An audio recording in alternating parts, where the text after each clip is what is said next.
Las Vegas, Nevada. Caesar's Palace Sports Pavilion. March 8, 1987.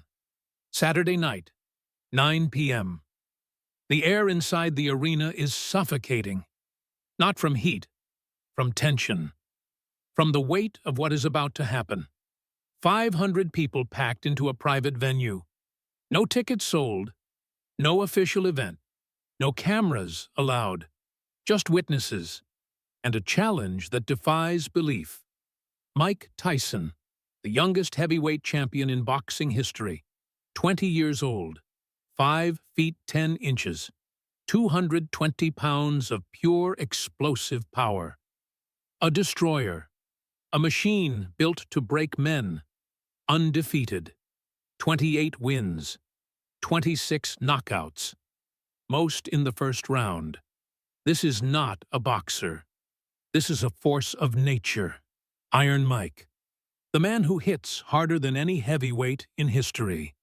The man who makes grown fighters quit before the bell rings. He stands in the center of the ring. Massive. Intimidating.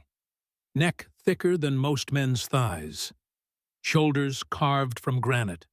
Arms that have ended careers. Fists that have put men in hospitals. He is wearing black shorts, black gloves. His torso bare, every muscle visible, coiled, ready, dangerous. This is his world. This is what he does. The most feared fighter on earth. And tonight, he has called out Bruce Lee. Bruce Lee, 46 years old, 5 feet 7 inches, 140 pounds. A martial arts instructor, a movie star, a philosopher. He is not a boxer, has never fought professionally, has no heavyweight title, no Olympic medals, no recognized championship. But he has something else, a reputation that has grown into myth, whispers that his speed cannot be measured, stories that his strikes defy physics. Legends that claim he has mastered something beyond what Western boxing understands. For 2 weeks. The combat sports world has been buzzing. It started at a promotional event in New York. Tyson was there, surrounded by media. Someone mentioned Bruce Lee. Someone said Bruce claimed martial arts superiority over boxing. Tyson laughed. Not with humor. With the confidence of a man who has destroyed everyone put in front of him.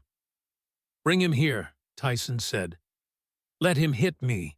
I'll stand still, won't block, won't move. Just let he hit me with his best shot. Then we'll see if Kung Fu is real or just movie tricks." The challenge was not meant seriously. It was Tyson being Tyson, the showman, the intimidator. But word spread. Through martial arts schools across America, through Hollywood studios, through newspapers and television. Mike Tyson challenges Bruce Lee. Bruce heard about it the next day. He was teaching a private session when a student showed him the newspaper. The headline read, "Tyson to Bruce, show me your best punch." Bruce read it in silence. His students waited, expecting anger or dismissal. But Bruce just folded the newspaper. "Interesting," was all he said. 10 days of negotiations followed. Tyson's camp made it public. They wanted spectacle, proof that boxing was supreme. Bruce's camp was cautious. This was not a fight. This was a trap. If Bruce declined, people would say he feared Tyson. If Bruce accepted and failed, his reputation would be destroyed. But if he succeeded, he would have to do the impossible. Strike the most dangerous puncher in boxing history. Finally, Bruce made his decision. He called Tyson's promoter directly. "I accept," Bruce said, "but this is not a fight. This is a demonstration. One strike, that's all. He stands still. I strike once. Then we're finished. One moment. That's all history needs. Tyson's camp agreed. They set terms. A private event. No media, no cameras, just witnesses. People from both boxing and martial arts worlds. The location, Caesar's Palace, private training facility. The date, March 8, 1987. Now that night has arrived. 500 people fill the arena, standing around the ring, packed together with the energy of a crowd that knows they are about to witness something that should not happen. Among them are boxing trainers, martial arts masters, sports journalists, casino executives, Hollywood producers, and regular people who heard rumors. The ring is illuminated by powerful overhead lights. Everything outside is in shadow. The effect is theatrical. This is a stage. And the two men in the center are about to perform something that 500 witnesses will talk about for the rest of their lives. Mike Tyson stands in the center of the ring, loose, relaxed, confident. This is his element. He bounces lightly, shakes out his arms, rolls his neck. His black gloves catch the light. He looks at the crowd, grins, raises his arms. "I'm the baddest man on the planet." The crowd erupts, half cheer, half remain silent. The tension is electric. Tyson stops bouncing. He looks down at Bruce. The contrast is absurd. Tyson is 3 inches taller, 80 pounds heavier. His reach advantage is enormous. His fists are twice the size of Bruce's. He grins, that famous Tyson grin, predatory. "You ready, old man?" Tyson's voice is loud. "You gonna hit me right here."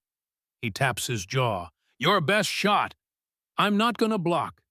I'm not gonna move. I'm just gonna stand here. And when you're done, we're gonna see if Kung Fu is real or just movie magic." The crowd murmurs. This feels wrong. Bruce Lee is about to strike the most dangerous puncher in boxing history. And Tyson is not even going to defend himself. If Bruce's strike does nothing, he will be humiliated. If it hurts Tyson, the boxing world will never forgive him. There is no way to win, except to do something so unexpected, so undeniable, that it transcends the rules entirely. Bruce does not respond. He simply stands, breathing, waiting. The referee steps between them. "Mr. Tyson, you're sure? No defense?" Tyson nods. "I'm sure. Let him hit me. I've been hit by Trevor Berbick. I've been hit by James Smith. Let's see what this little guy can do." The referee looks at Bruce. "Mr. Lee, you understand the terms. 1 strike. Mr. Tyson will not block. After your strike, this is over." Bruce nods. "I understand." His voice is quiet, but it carries. There is something in that voice that makes people lean forward. The referee steps back. The arena falls silent. 500 people holding their breath. Tyson spreads his arms wide, drops his guard completely. His gloves hang at his sides. His chin is exposed. His entire body is open. The most feared puncher in the world is standing completely defenseless. It is absurd. It is arrogant. It is Mike Tyson. Bruce does not move. Not yet. He stands 4 feet in front of Tyson, his hands at his sides, relaxed. He is simply standing. And for 4 seconds, nothing happens. The crowd starts to shift. Is Bruce afraid? 4 seconds feels like an eternity. The silence is crushing. Everyone is waiting. Then Bruce moves. But he does not punch. Not yet. He takes one small step forward, closes the distance. Now he is 2 feet from Tyson, close enough to strike. But still his hands do not move. He is looking directly into Tyson's eyes, and something passes between them. Tyson's grin fades. His eyes narrow. He is seeing something he did not expect. Focus. Absolute focus. The kind that cannot be faked. The kind that comes from a man who has trained for this moment for 40 years. Bruce's right hand moves. Not a windup. Not a telegraphed motion. Just movement. A flicker. His hand travels from his side to Tyson's solar plexus in a time span that seems to defy physics. The sound is a snap, a sharp, precise impact.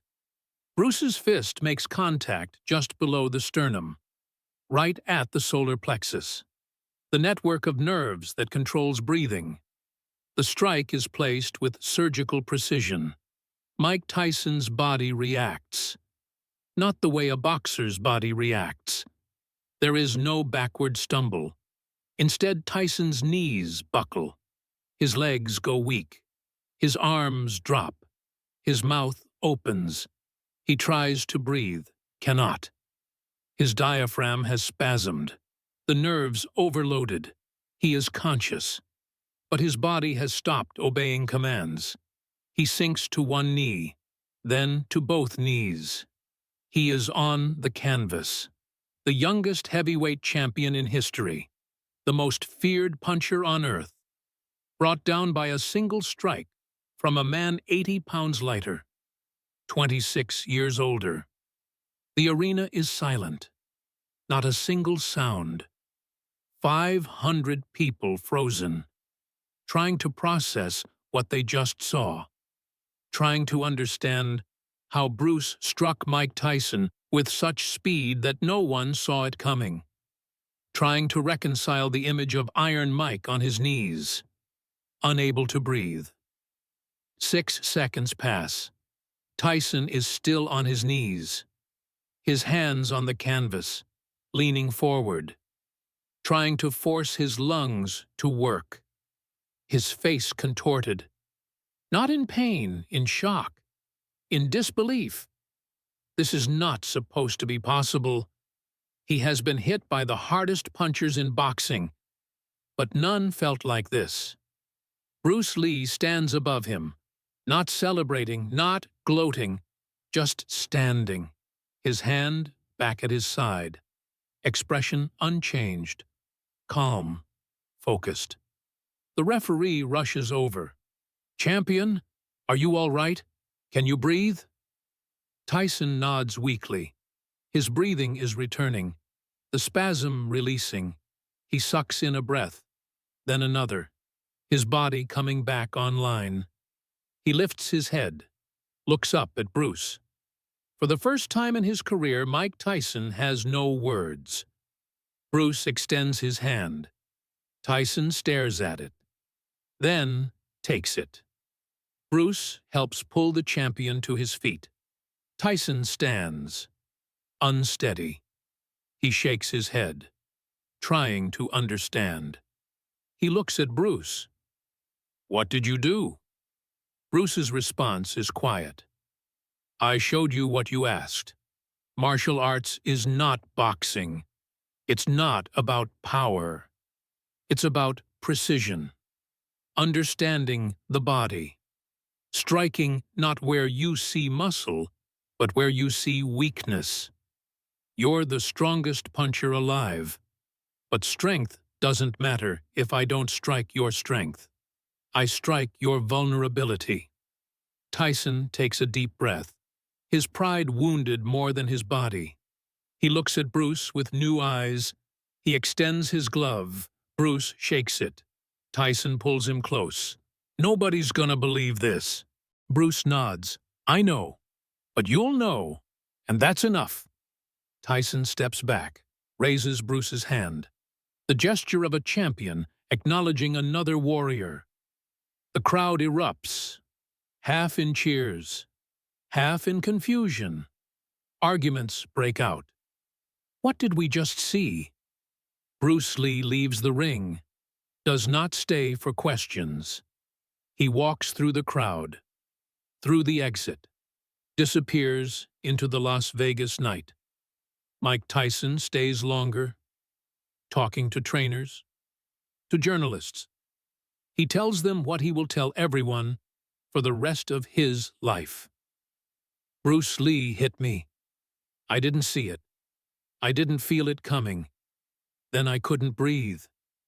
That old man has something real. But the world will not believe. The story will be told, but dismissed. Martial arts masters will repeat it.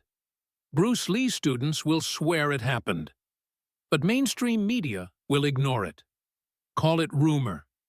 Call it myth.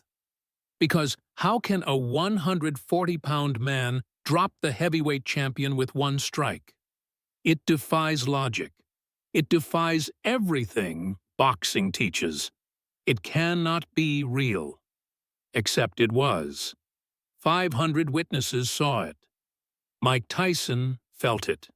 For the rest of his life, when someone asks Tyson who hit him hardest, he gives expected answers. Evander Holyfield, Lennox Lewis. But in private, he tells the truth. Bruce Lee. One punch. I didn't see it, and I'll never forget it.